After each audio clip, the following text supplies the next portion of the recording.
मैं यहाँ आके आप सबसे मिलने का जो मौका है मेरे को, ये बहुत प्रिविलेज समझता हूँ मैं।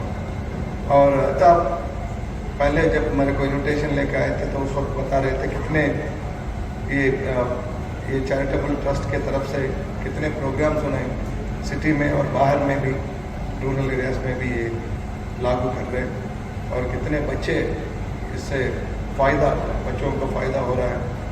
तो मैं समझता हूँ ऐसे इंस्टीट्यूट्स को, ऐसे ट्रस्ट को हम सब लोग उसको एंकरेज करना चाहिए और सब लोग उसके पीछे रह के ताकत देना चाहिए।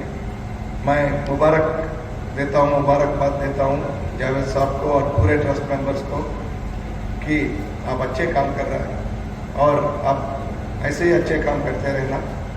और जो भी है सीपी हैदराबाद होने के नाते मेरा जो भी इसका मदद चाहिए, जो भी मैं इसके लिए कर सकता हूँ मैं ज़रूर कर लूँगा और खुशी से बहुत ये सौभाग्य समझ के मेरा मैं करूँगा, आपके साथ में रहूँगा।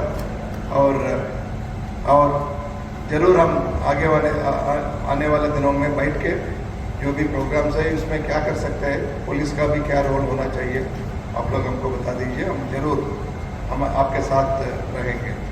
और फिर एक बार ये मौका देने के लिए मैं एकम साहब को, जावेद साहब को, पूरे ट्रस्ट मेंबर्स को और आप सभी को मैं नमस्कार करते हुए, सभी को रमज़ान मुबारक देते हुए नमस्कार करता हूँ। Thank you.